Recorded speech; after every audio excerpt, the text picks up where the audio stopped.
So, your uncle. What's wrong with him? He's possessed. As in the devil? Something like that. He says a dark man is following him, watching him at all times. What do you make of it? It's nonsense, of course. But I'd be lying if I said it didn't bother me. You see, it runs in my family. Possession? No, Detective. Deteriorating melancholy. Practically every member of the Hartwood family is driven mad before they grow old.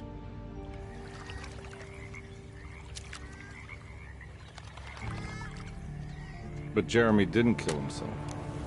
Is that why he's at your setup? Despite being convinced that he is truly possessed, he decided to put his last chips on Dr. Gray and his psychoanalysis, figuring he might stumble upon some cure.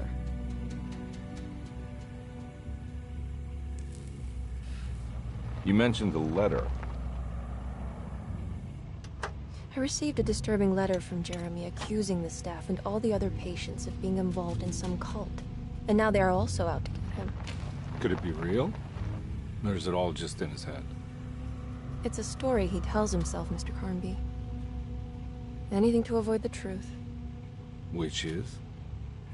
That we're all terribly insignificant. That people mean so very little to one another. That there is no one out to get Jeremy Hartwood because he isn't worth getting. Here we are.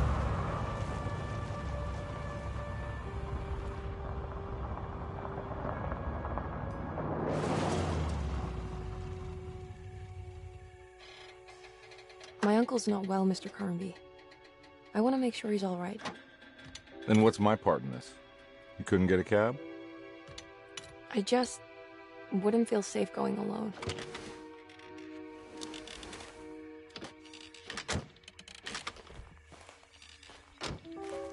Did you bring a gun? Yeah. You think it'll actually come to that? No. But you might need to wave it around depending on how agreeable the staff will be.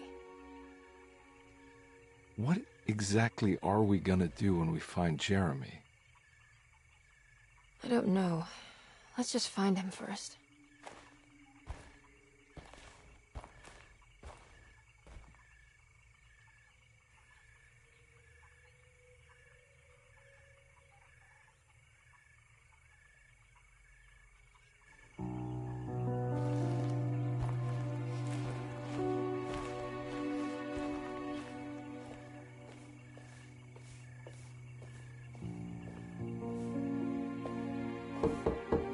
Hello? Hello? Looks abandoned. It can't be. There has to be someone around. Wait here. I'll go around back.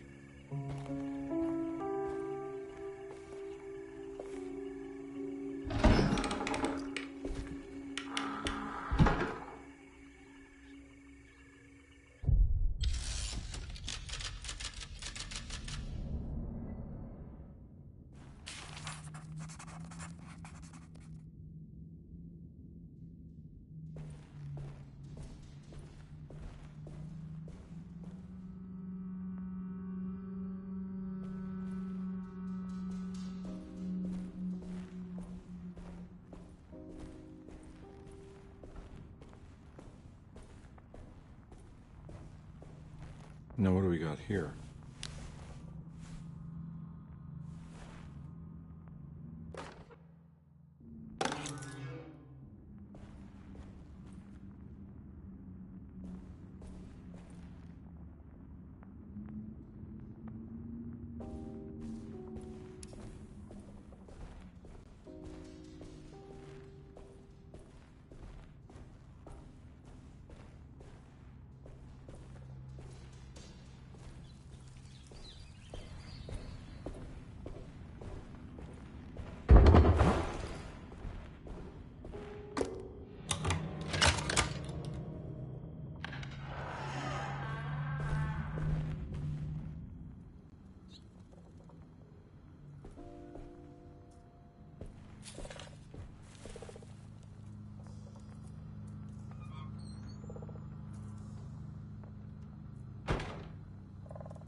big treat if it was at a conservatory.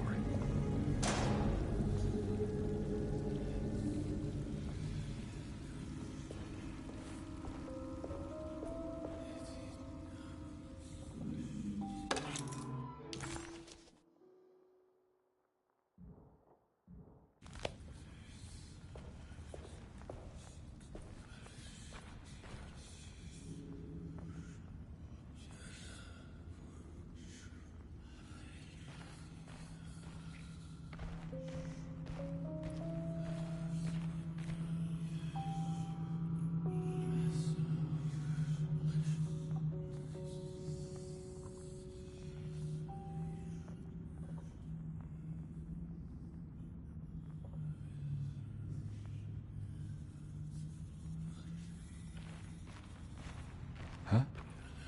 What?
Don't mind if I do.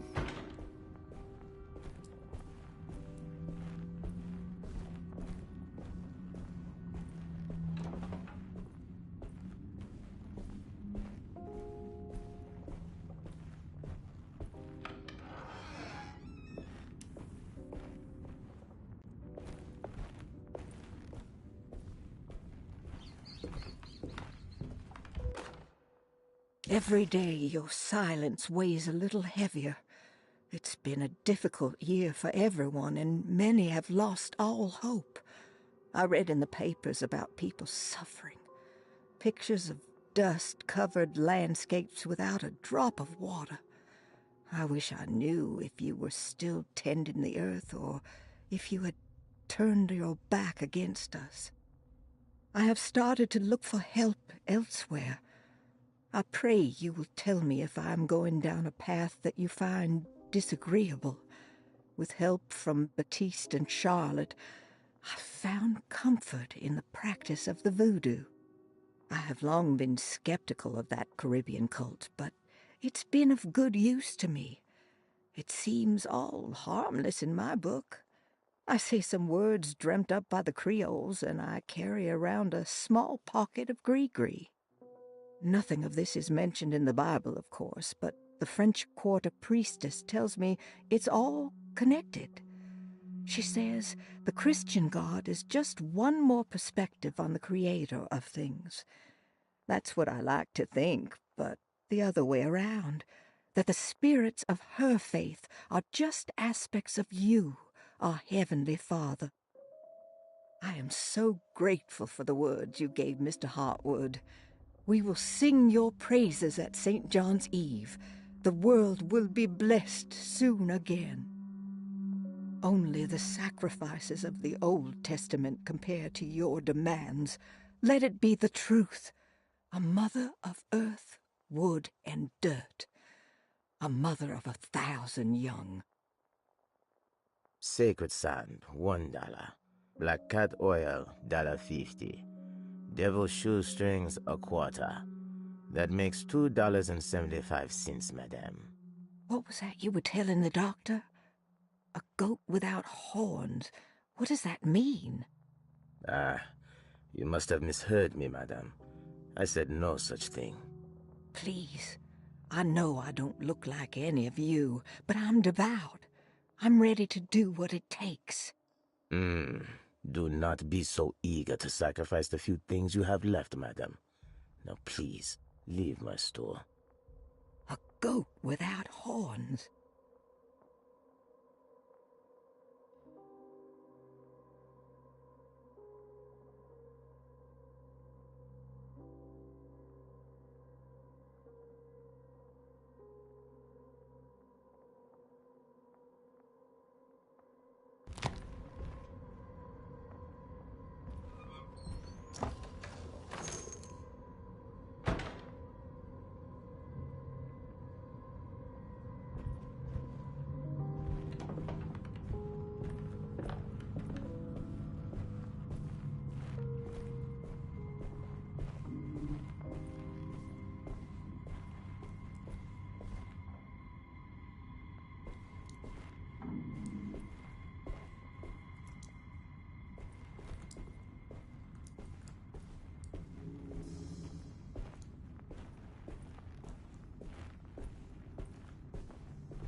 What was that?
I need the key.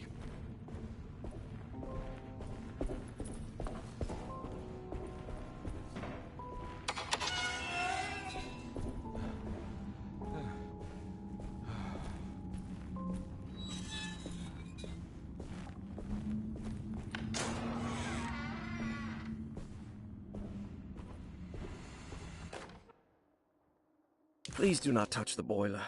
It is working after all. While the sabotage has caused a leak, only the decorative plate has been completely ruined. Let's wait for Mr. Chance to turn up and he can take a look at the leak. Mr. Waits.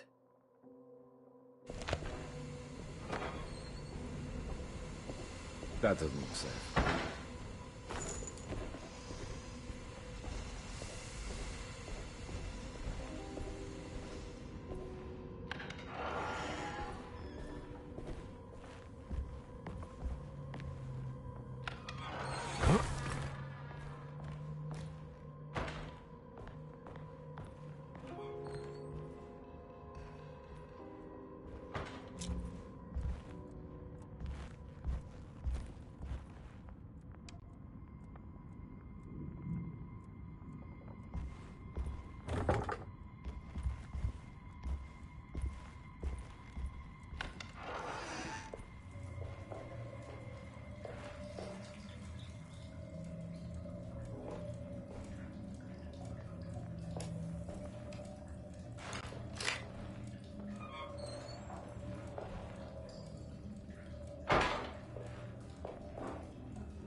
Oh. Okay.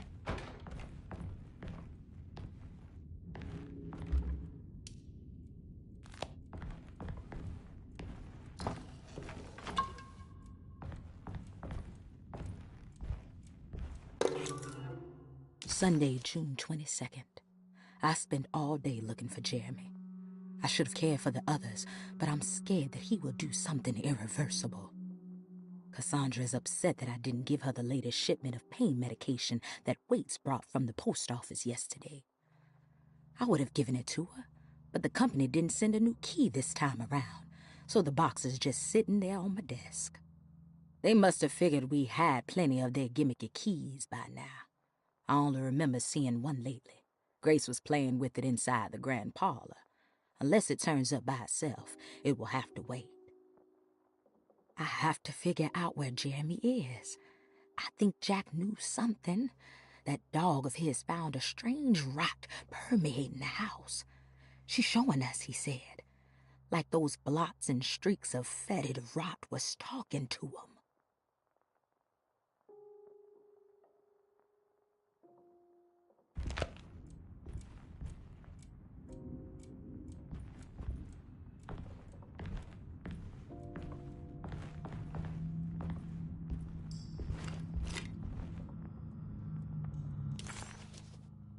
Deseto, the old plantation building, was ready to fall, but kept alive by some starry-eyed carpetbagger called Dr. Gray.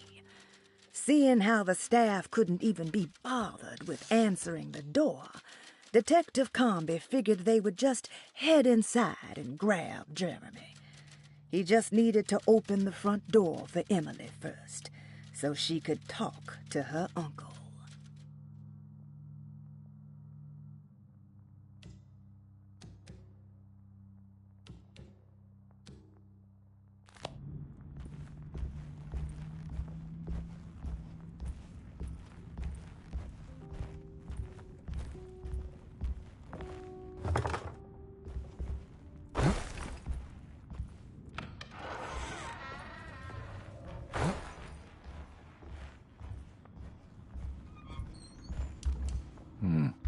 I need the key.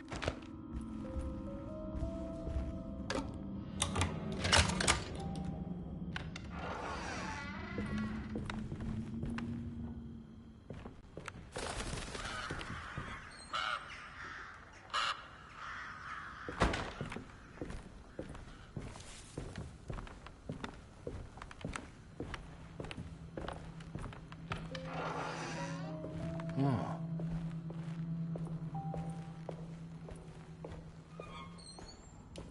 I need the key.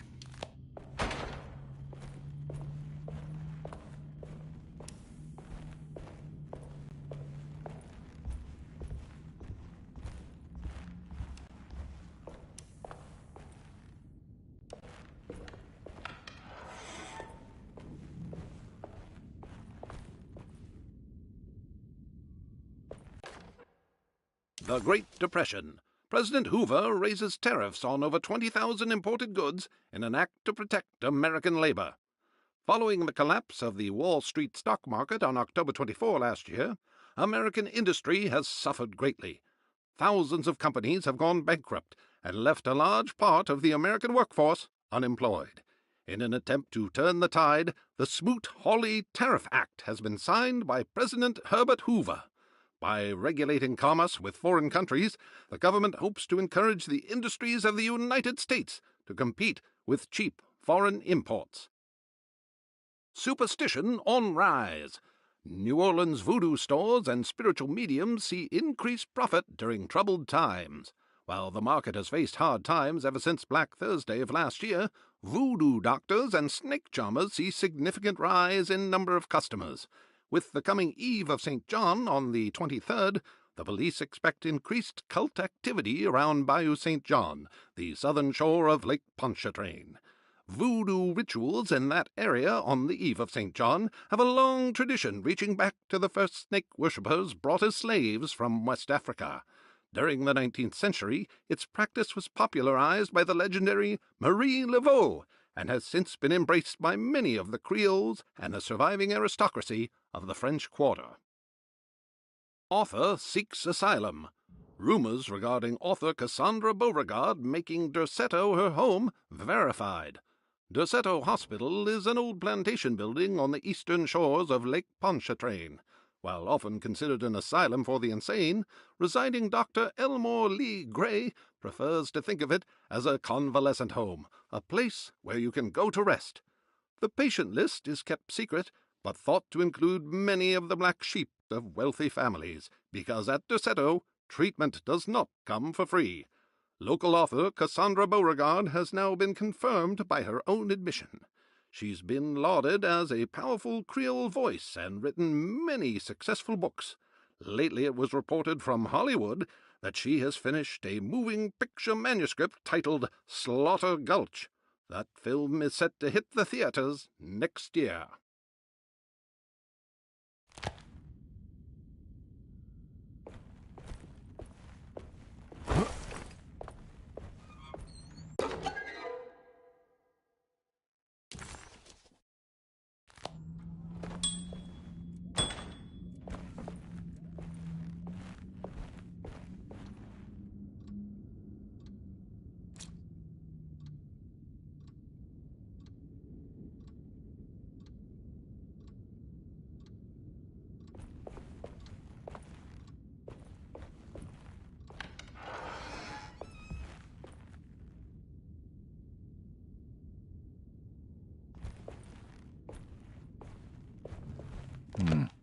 I need the key.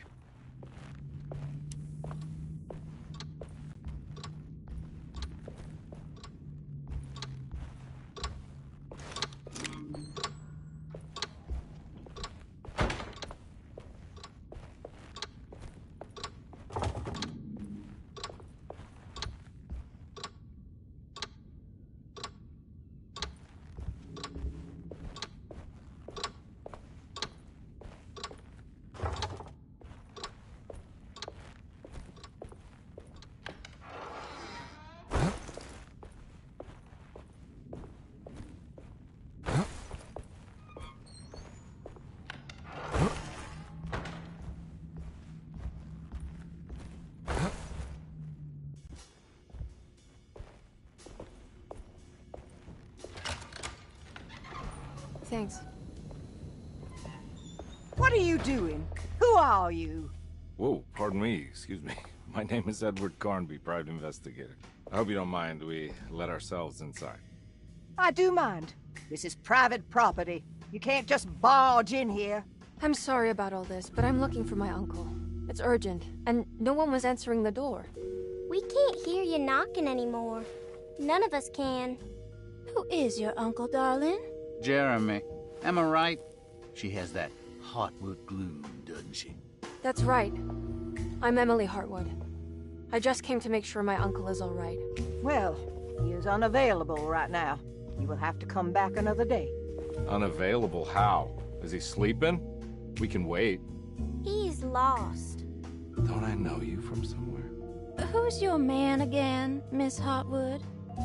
My name's Edward Carnby. I'm a private investigator. Splendid. Enough! All of you! Get back to your rooms! McCarthy, keep your eyes on the child. And you two, please leave immediately. Look, we're not here to cause any trouble. Just let us see the old man, satisfy the curiosity of my client here, and we'll be off. Jeremy has gone missing. There's no need to worry, but it might be some time before he turns up. The whole staff is looking for him. What? He ran off? I don't have time for any of this. Please, come back tomorrow. All right, in that case, we'll just wait in his room. You don't mind, do you? It's upstairs, right? Wait, you can't. Don't worry, we'll be discreet. In the corridor. It's the first door on your left. I'll tell Dr. Gray you're here. Excellent. Thank you, madam.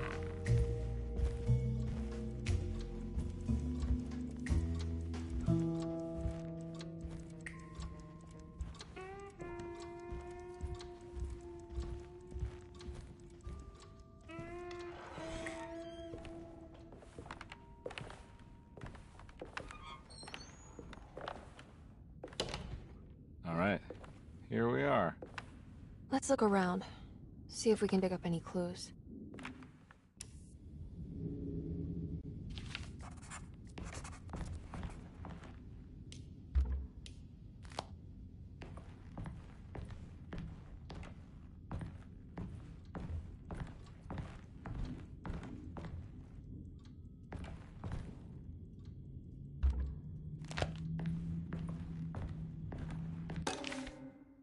Every night the dark man stands opaque at the threshold of my room, counting the days until my spirit spills out of my tired shape. Only his pallid mask shelters my remaining sanity. Staring directly into the face of that demonic sultan would surely sunder time itself. Would he have looked the same to my father as he struggled for his life? Does his veiled face haunt my niece quite the same way? I wish so that I could rest my soul in that sunburnt convent of Tarawea. Would I find you there, Juan? Or Senora Perosi, back from the beyond? Every night I hide from him, moving from one misshapen memory to another. Scenes conjured out of fantasy and delirium. Places I struggle to even paint. I wish I understood your death, Senora. Is there anything I could do for you but bury you in that bleak necropolis? That triumphant chapel rising above the ledges and the oven vaults shall be your sepulchre, where you may rest, and I shall weep.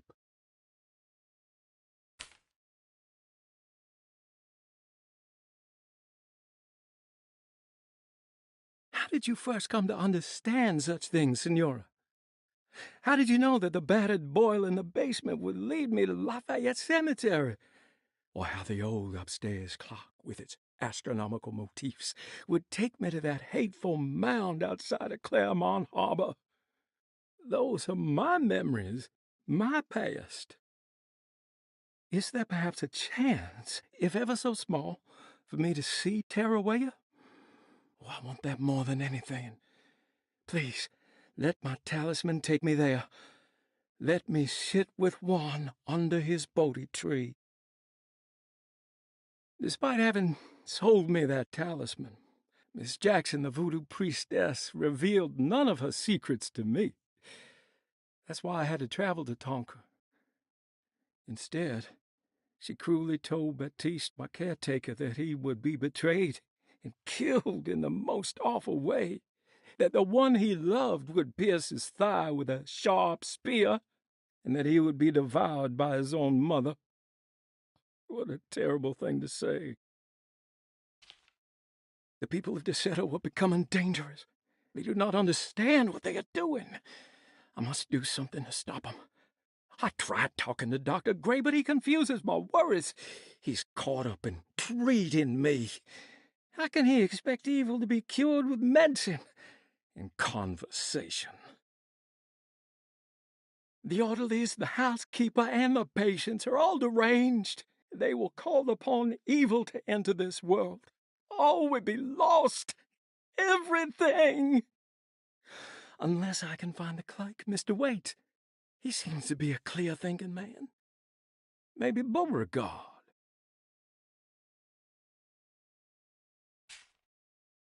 The dark man offered me a prison, and I accepted. I signed that miscarried contract and entered the dark pact. Everyone is safe, except for me.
Hey, you know anything about this? Looks like some sort of talisman.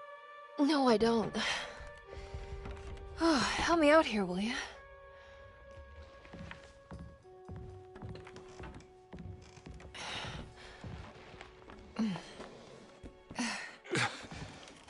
I would kill the guy, throw some of this stuff out. I'd be crazy too if I had this much junk lying around.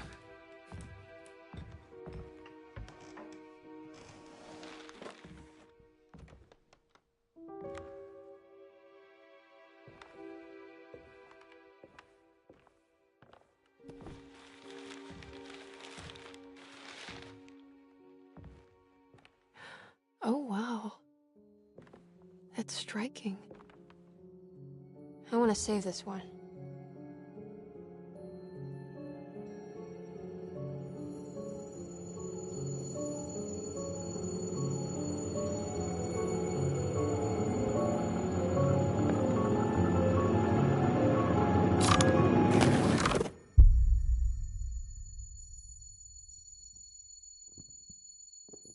All right, come on. I want to go see Dr. Gray.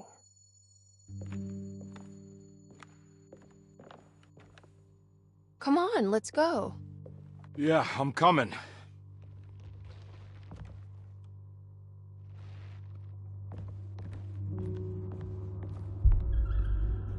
Miss Hartwood. Emily?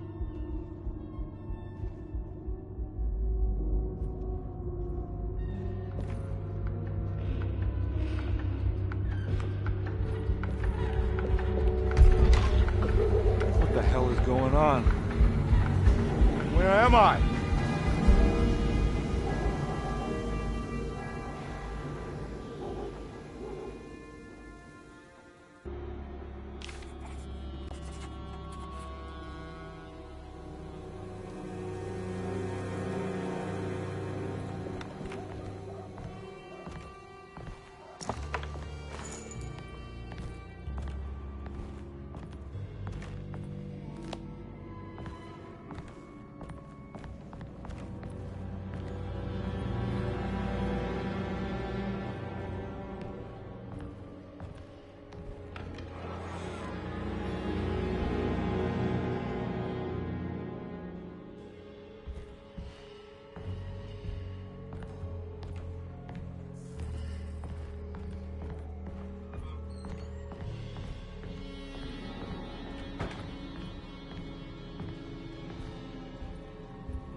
Ah!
I can't go that way.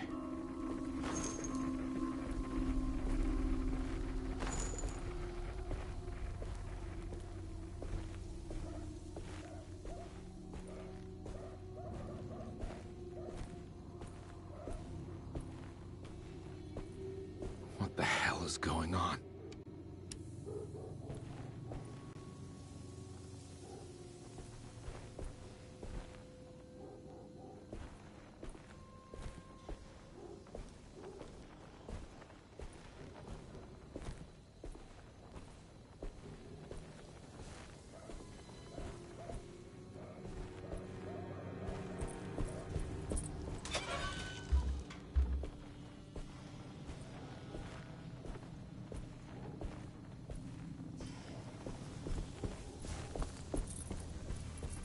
I can't go that way.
Don't let them get inside, Compare. They're not the good kind. Are you... Is this your store? There are no owners here. We both strangers in Jeremy's story. Jeremy did this. How? The pact with the Dark Man. Jeremy warned us, but we didn't think much of it. I'm Detective Edward Carnby. I was hired by Jeremy's niece to find him. Oh, yeah? How much she paying you? $150. She's sure getting her money's worth tonight. Are you a thinking man, Compare? No, not if I can help it. You know, I think Jeremy's hiding in a way we can't find him. He has this juju necklace that guides him. The talisman? That's right. It's something for Miss Jackson down the street. The voodoo priest? Yeah, the Mama Loa. Here, take the key. I locked the gate to save her place from all the ghouls and goblins getting inside. Maybe if you go there, you can find some clues to show you the way. Thanks. I'll have a look.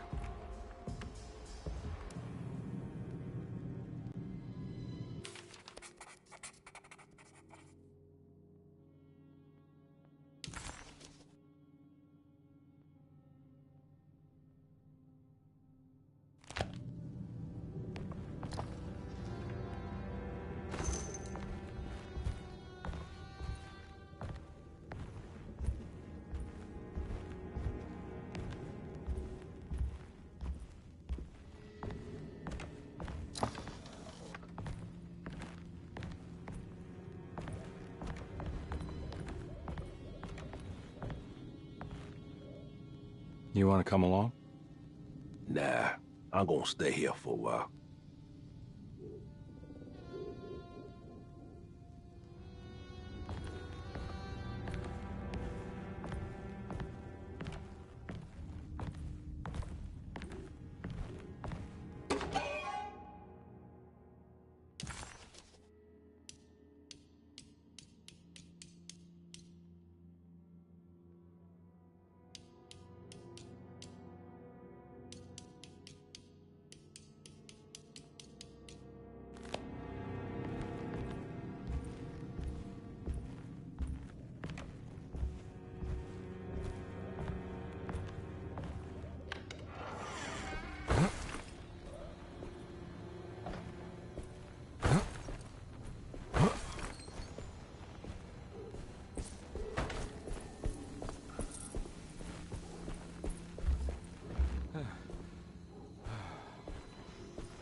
Detective Conby hesitated to buy into the stranger's explanation, but it was all he had.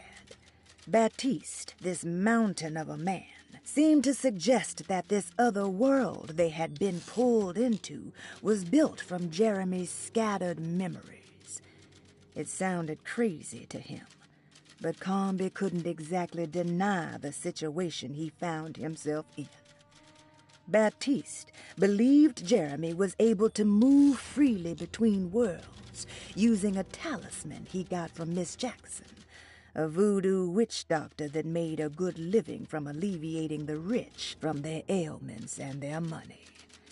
In hope to find Jeremy, or a way back to Derceto, Conby set out to investigate Miss Jackson's place.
I can't go that way.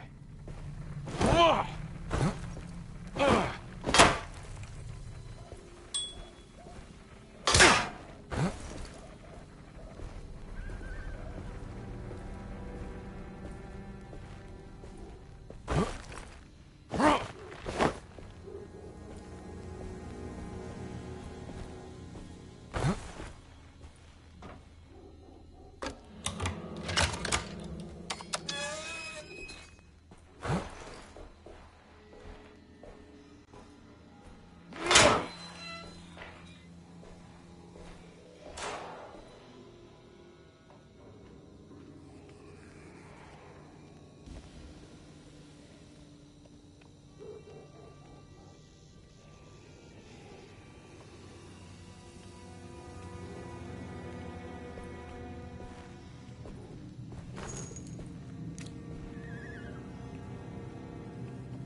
My weapon broke.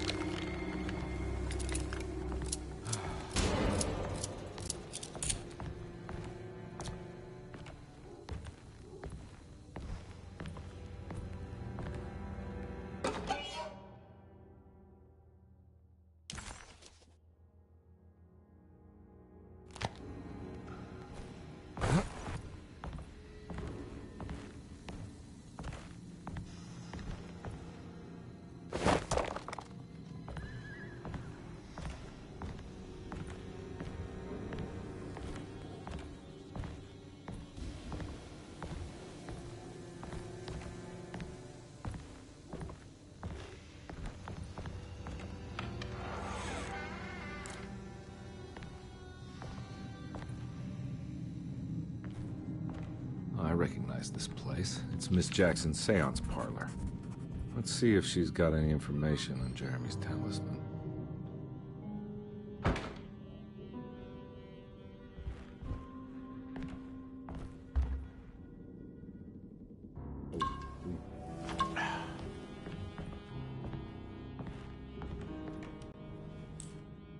It's the talisman, like the one in the painting.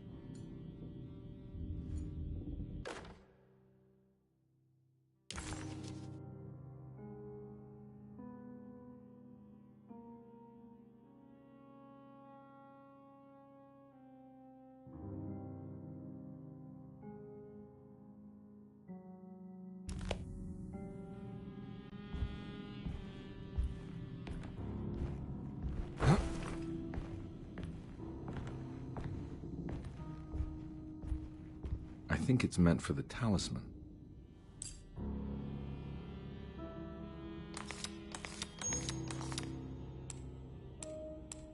I think it needs numbers, like coordinates. Maybe there's something in Jeremy's notes.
He recognized this place. It was Miss Jackson's seance room. The last time he was here, he had been trying to figure out the significance of wasps' nests and horsehair wrapped up in red silk. An image of a dead woman stabbed with hatpins flashed inside his mind. Carnby shuddered. This was no time to dwell on the past. He needed to find out about the talisman and get back to Derceto.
It's showing something.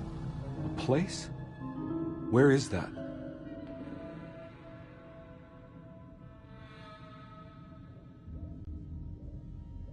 Huh.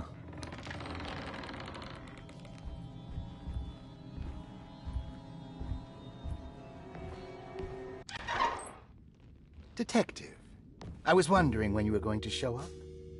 Mrs. Thompson told me you were here. I understand you are working for Jeremy Hartwood's niece. Yeah, I guess so. I mean, you're not wrong. We came here for her uncle. I just didn't expect... I didn't expect this. You are Dr. Gray, right? That's right. You don't happen to have some identification, Detective. I'm not keen on having strangers prying into my business. Oh, Detective Edward Carnby, Decatur Street, New Orleans. Enjoying the Vieux Carré, Detective? Those old French quarters, the voodoo people, the gangsters. I'm sure you live an exciting life. Well, it's not quite like the stories, Doc. Just trying to make a living. Aren't we all making a living? Well, welcome to Deseto, Detective. I hope your time here will be useful. Now, what can I do for you? Why don't you tell me where I can find Jeremy Hartwood? Why wouldn't that make for a short visit? I wish I could tell you, but I'm afraid I don't know. A drink, Detective? Anything brandy. Oh, you do belong in the French quarters, Detective. Armagnac or cognac? You know, just give me the cheap stuff. I'm not much of a connoisseur. Having low standards is not a virtue, Detective. Let me see if I can broaden your perspective. What can you tell me about Jeremy? I wouldn't want to go into details about his condition. Doctor-patient confidentiality. I'm sure you understand. Sure, but he is crazy, and he's gone missing. Why?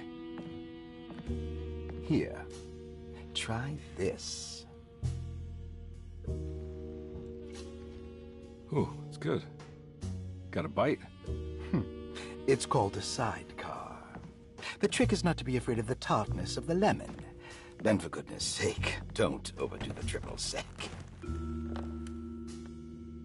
Okay, what can you tell me about Jeremy? Well, let me think. He is an anxious man, constantly worried about events not presenting themselves according to his model of predestination. He complains about things not being carried out in the right order, and that some things simply shouldn't be. Is any of this helpful to you? Not really. I was hoping for some direction where to look next. I'm sorry. I have nothing for you then. You should talk to my orderlies. They have been looking for him for a while now. I'm sure they would appreciate your help. Yeah, I ran into Batiste earlier.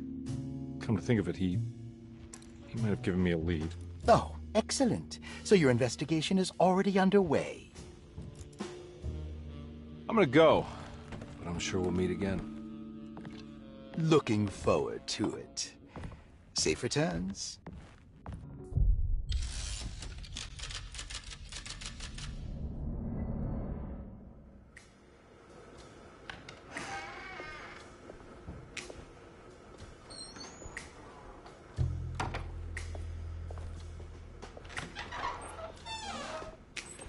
Detective Carnby, where did you go? I was just talking to Dr. Gray. You disappeared.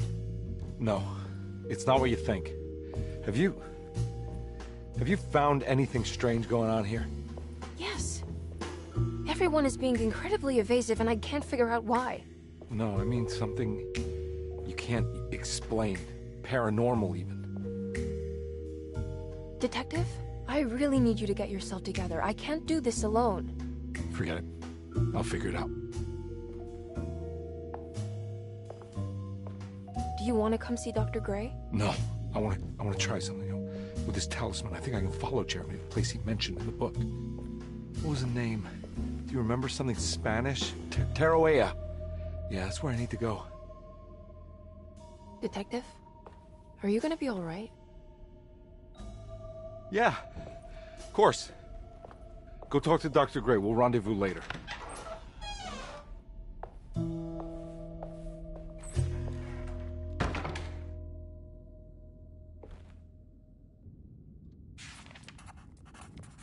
This talisman brought me back from the French Quarter in the blink of an eye. If Jeremy can travel so easily, then he could be hiding anywhere, even Tarawea. If he can do it, so can I. I just need to figure out how the talisman works.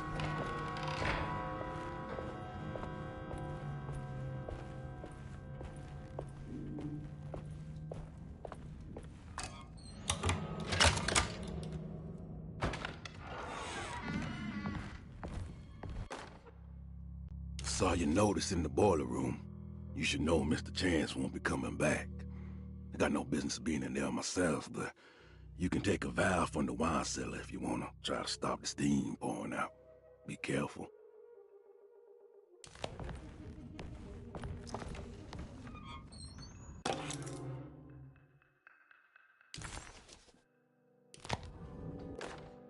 Dr. Elmore Lee Gray is DeSeto's chief doctor. Accounting and all administrative work is handled by me, Paul Waits. Magdalena Thompson, or Mags, is responsible for the household. Jean-Baptiste and Charlotte Tabois are responsible for keeping the guests' medical regimens in check. Finally, Jack Chance is our gardener, who can occasionally be seen in the conservatory, but is for the most part busy outside. There are currently 6 guests at DeSeto. Malcolm McCarthy and Ruth Tallant reside on the first floor. Jeremy Hartwood, Elisabetta Perosi, Grace Saunders, and of course Cassandra Beauregard live on the second floor.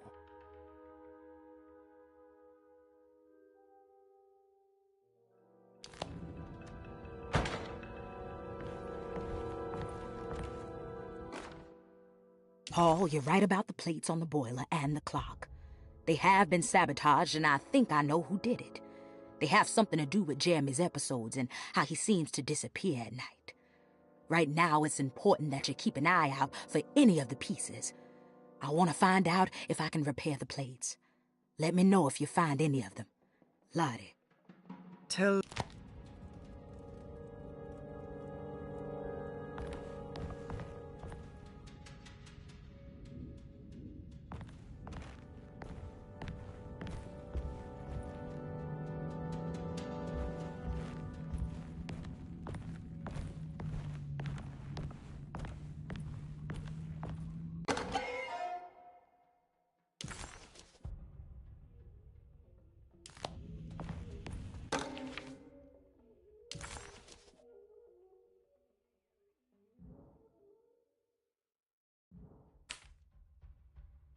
Cassandra Beauregard, the beloved author. Very exciting, isn't it? What do you want to put down for reason for admission? What her agent told us. Cassandra suffers from writer's block and needs to finish her moving picture script before the end of June. Mr. Chardot suggests Cassandra's heavy use of barbiturates is holding her back and risks ruining her career. And how should we summarize her personal history? Let's keep it short. Cassandra Beauregard is a beloved crime author who managed to pull herself out of poverty and into stardom. 5 years ago, she tried killing herself by jumping off a balcony. The incident left her a cripple and now relies heavily on her wheelchair. And for diagnostic impressions? Cassandra suffers chronic back pain following her suicide attempt. She self-administers morphine to keep herself ambulant, but has become addicted, and the desired effect is now lost. The drug abuse clouds her mind, and she is unable to focus on real life. To save herself from this insight, she instead makes up stories to fill out the gaps in her own thought process, resembling the Korsakoff syndrome. Oh, bravo, Doctor. How will you treat her? First of all, she needs to be weaned from her drug addiction, and hopefully it will resolve her compulsive lying. Then look into permanently numbing her pain in her back through surgery.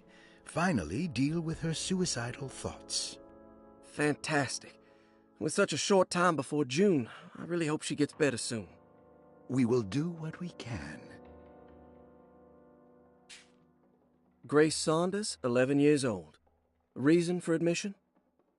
The mother insists on strict supervision by a proper gentleman to avoid further perversion of Grace's adolescence.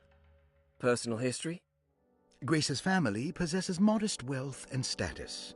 Her childhood seems ordinary, spending most of her time with private teachers and family friends. Grace's father recently passed away, leaving her mother the sole caregiver. And diagnostic impressions? Grace has trouble dealing with her father's death. She is willingly suppressing her feelings on the matter and isn't properly acknowledging the trauma she suffered. Any planned treatment? Grace needs nothing out of the ordinary. She simply needs parental guidance. Eventually, we can work on her feelings toward her father. Thank you, Doctor. I'll finish the paperwork and get her installed. Malcolm McCarthy, 54 years of age. Reason for admission? McCarthy admitted himself to Derceto, stating simply that he needs some damn rest. And personal history? McCarthy claims he used to work as a lawyer in Baton Rouge, but says he can't go into details because of some legal dispute. His background remains largely a mystery, except for the occasional clue that he drops in conversation. Huh. And diagnostic impressions? McCarthy is an anxious man and an alcoholic. He often tells half-truths due to some deep-seated inability to trust other people. And how will you treat that? McCarthy will take some time to open up. Spending time with Jack's dog or the child should be good for him. Their harmless nature will help build his sense of trust. Thank you, Doctor. Elisabetta Perosi, 33 years old? What should I put down as reason for admission? Well, Perosi broke into Derceto and was found wandering the grand parlor. She was confused and suffered partial amnesia. She insisted she belonged here and offered to pay for her stay. Right. What do you make of her story? Perosi claims to have been a member of the Astarte artist colony some 20 years ago. A claim that seems contrafactual due to her young age. She looks to be and even thinks she is 33 years of age. That would make her a child at the time. It seems fair to say that Perosi's story is untrue, deliberately so or not. Diagnostic impressions? Do you have anything? Perosi's story is peculiar, because she retracted her story about the artist colony. She no longer claims to be the same person as Elisabetta Perosi. However, my staff's research has confirmed there was a Perosi at that time who was in her early 30s. I suppose this case will take some time to investigate. How will you go about it? I wanted to contact the real Perosi, but it seems the whole colony disappeared one night. September 29th, 1915, during a hurricane. I will have to take it slow and figure out what this spell of impersonation could have been. Oh, I'm sure it will all clear up eventually. Thank you, Doctor.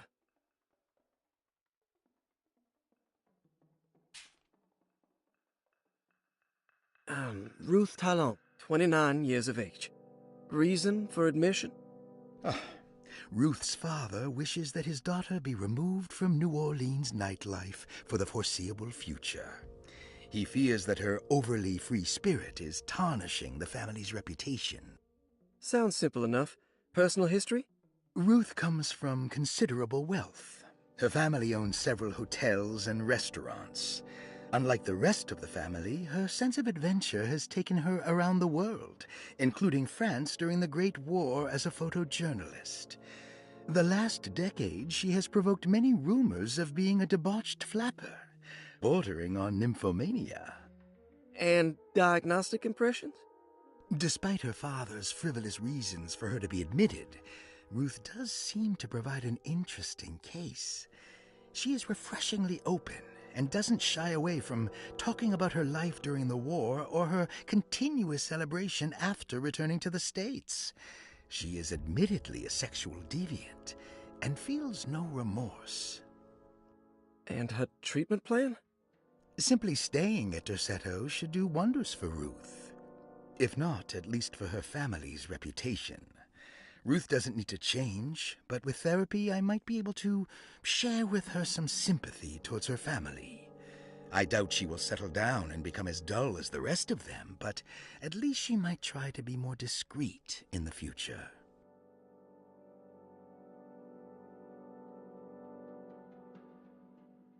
Looks like all the patients are accounted for, except for Jeremy. There's no way I can get into this thing. Better leave it alone.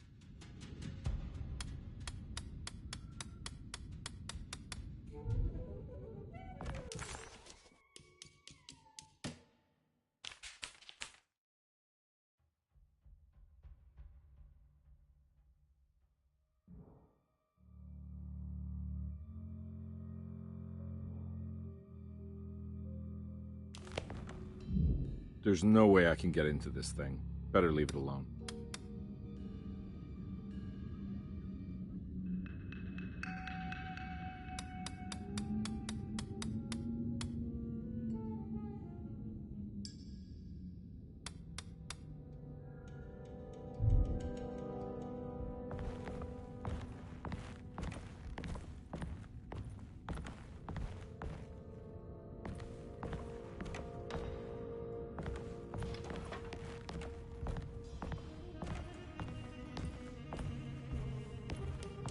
I need the key.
It's wedged shut.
in my kitchen. I assure you. Oh, No, I'm sorry. I promise you. Mr. Hartwood is I was just nowhere looking near my for- kitchen, and neither should you be. Don't make me I kick didn't you mean out to- of this house. Sorry. Now get out! Yeah.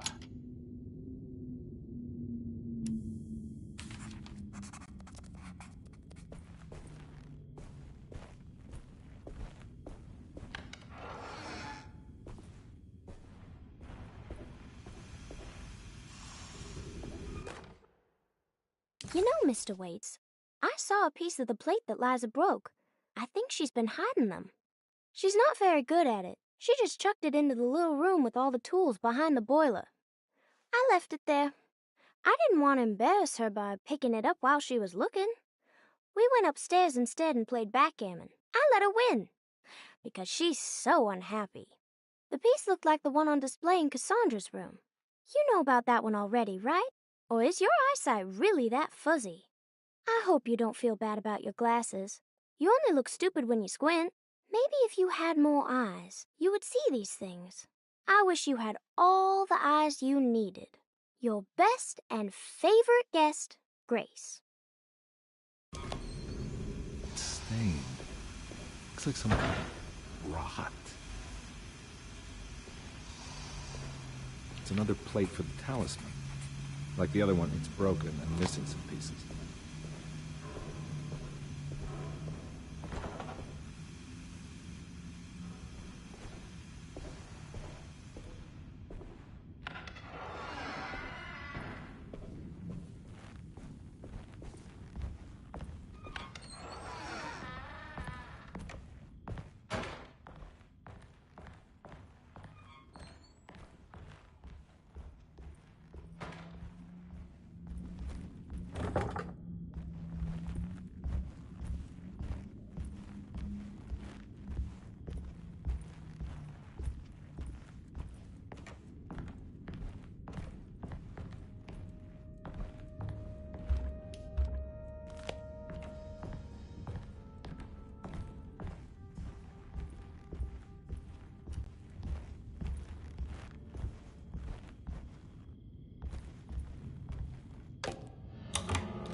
Lost Plantations of Louisiana, Thierry Briclot, 1917. Derceto was a small plantation on the eastern shore of Lake Pontchartrain. The land was considered difficult for industry and was sold for only $30 to Elijah Pickford in 1818. Pickford employed hundreds of workers from nearby New Orleans to clear the woods and build a small plantation mansion facing the lake with a striking Greek Revival temple facade. Derceto kept a modest production of Barrique tobacco and indigo that persisted up till the Civil War.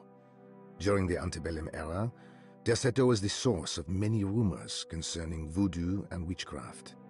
People who traveled the lake reported seeing people dance at night in front of bonfires, bleating and wailing. On June 17, 1862, Captain J.W. Norton of the Union Army recounts leading a raiding party from ships anchored in Lake Pontchartrain in order to seize control of Derceto and free the slaves working there. The captain was surprised to find the workers fighting back with unprecedented zeal. Norton's account describes these men and women as enraged with fanaticism.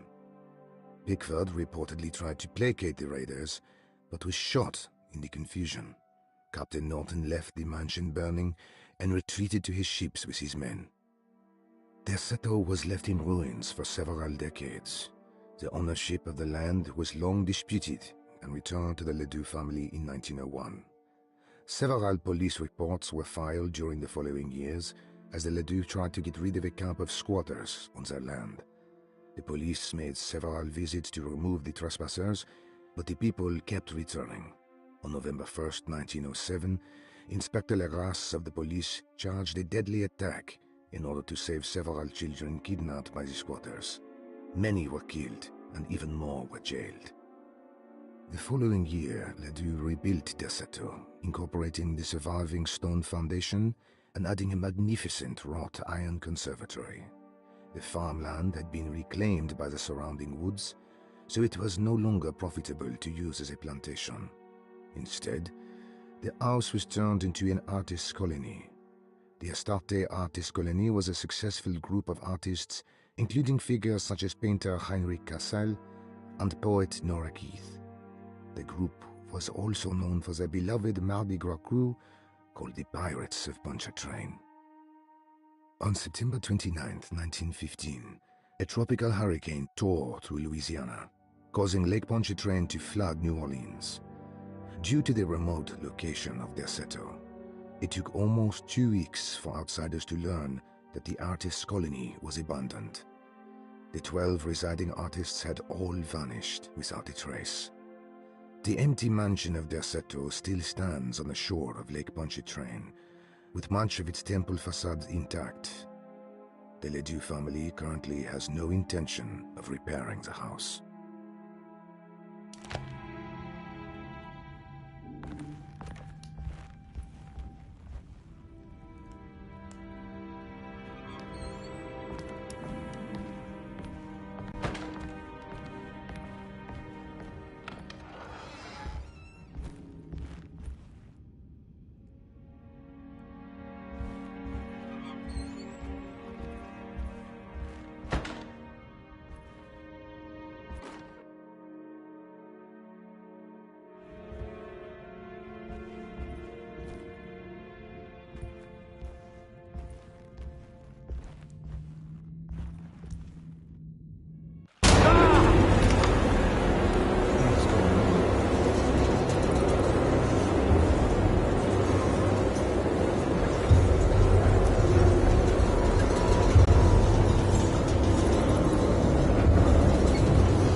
What happened? Everything's normal again? Right.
Huh.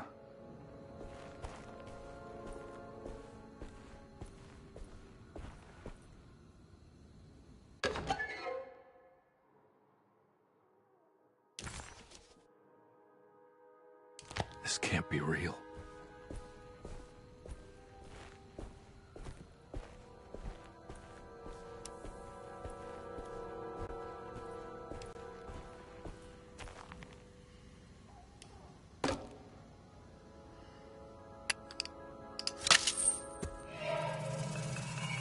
Got it.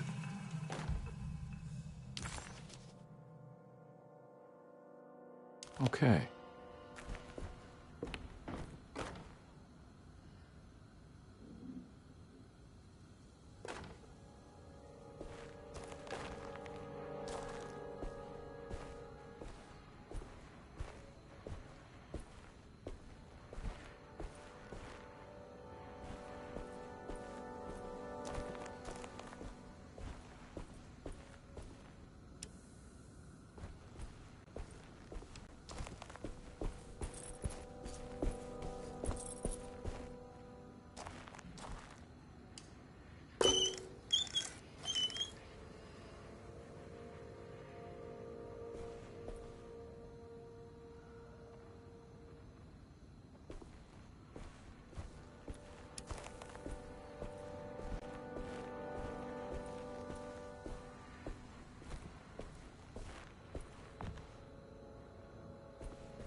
I need the key.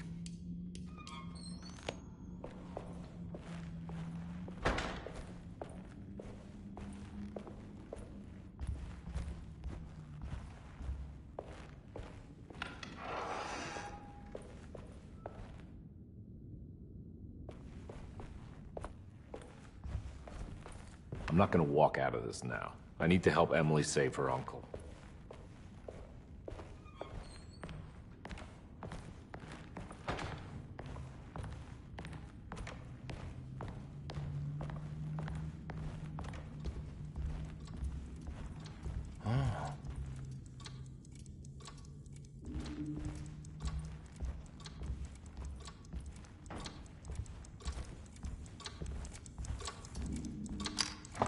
This must be the clock that Jeremy wrote about in the commonplace book.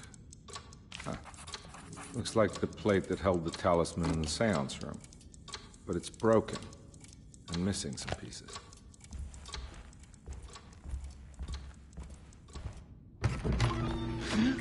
Yeah, sorry, Detective. Didn't mean to obstruct justice or anything. That's fine. You know, I'm kind of busy with my own case of a missing person.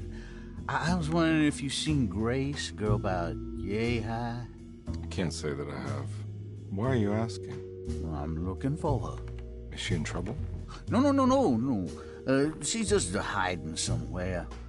But we can't have a rascal like that running around unchecked at a time like this, you understand? Well, I haven't seen her. Well, let me know if you find her. I'll be around. I'll keep an eye out for your man, Jeremy. You scratch my back, Detective, and I'll scratch yours.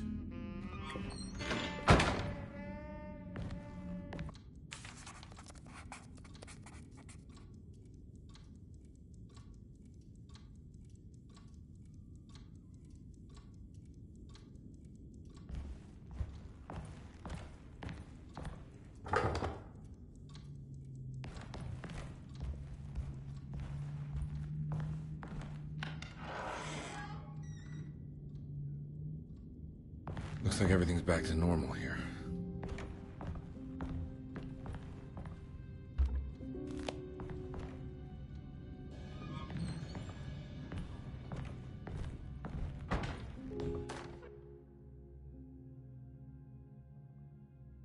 Emily's here.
Huh.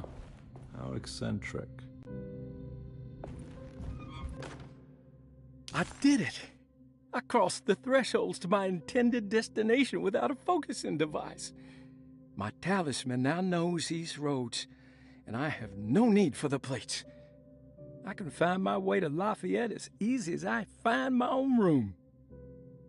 I visited the grave of my father and seen the oven waiting for me. Thank you for opening these doors. I now must summon my courage and go back to that hateful mound outside the oil rig. I hope you'll be feeling better when I return. Jeremy.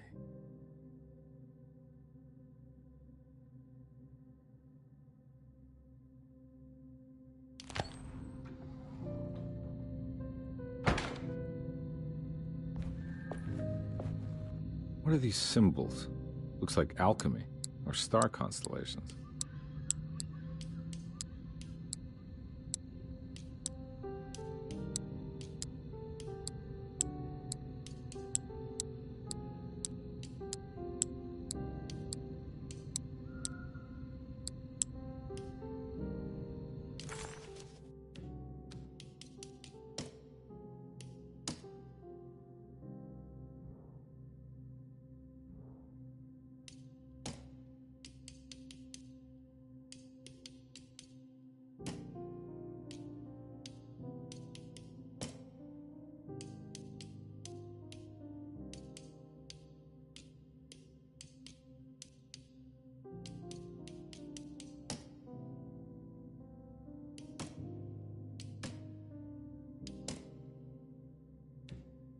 McCarthy.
These paintings got some grim-looking rot on them.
Will I need to remember how to get them out again? They are locked up for good reason. I am sure she is still able to whisper the answer in the ears of the wrong people. But not for long. I will see her burned soon enough. That black goat will be sacrificed to put an end to it all. Then it will all be over. No more Derceto, and sadly, no Astarte. Those good pirates of Pontchartrain. May you still sail the lake, until you find the shores of Hali.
Astarte Artist Colony.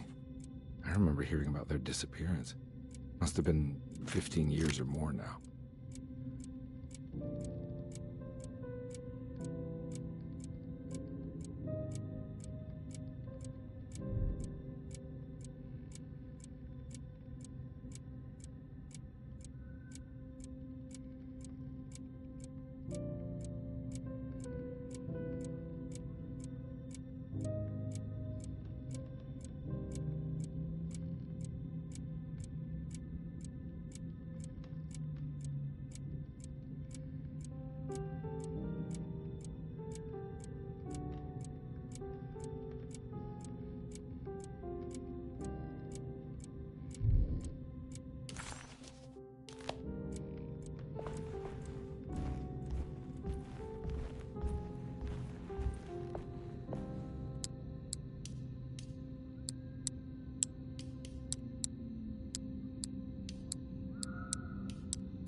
think I've seen this somewhere.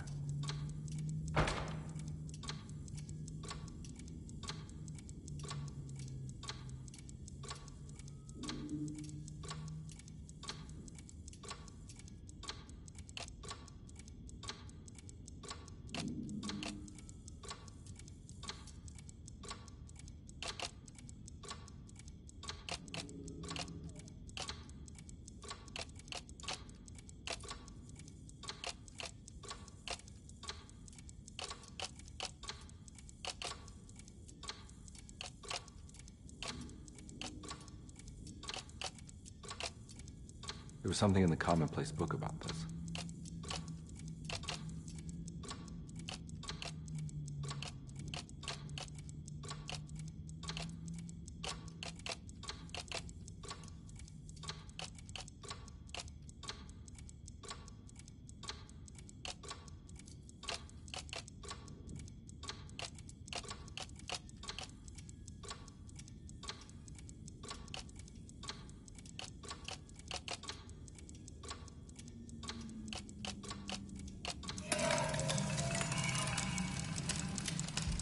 I think the clock broke. Or maybe it just stopped at a very precise place.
I need the key.